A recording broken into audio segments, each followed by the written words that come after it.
Whether it's a long tube or a short tube, you can still start with A5 sized paper. So A5 paper, if we roll it that way, we'll get the short tube.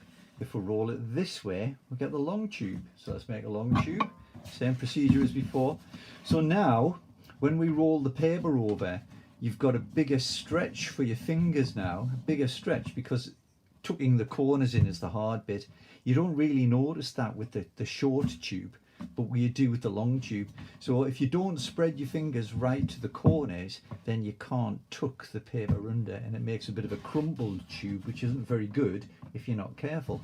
So line the paper up, start at the middle, fingers to the corners, tuck it under, roll the tube just like before, don't let go.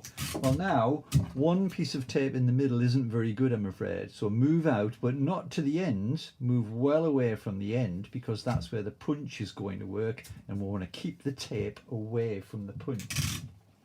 So 2 bits of tape, not at the end, in a bit there, leave a lot of room there, squeeze the air from under the tube as you go, under the tape as you go, and then untwist it. So there's our long tube and short tube. So let's punch it. Same as before, you want to squeeze both ends, squash both ends at the same time. Do that sort of thumbprint, fingerprint thing if you can. In goes. There. Now that got stuck for a minute in there, and the reason for that is we're now full of those little paper bits in the punch. So you've got to clean the punch out every now and then and check the gap.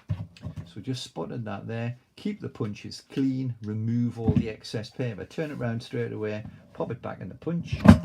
There we go. Get the shape back out again, just like before. And now we're ready to use a long tube or a short tube as appropriate. So we'll do that in another video.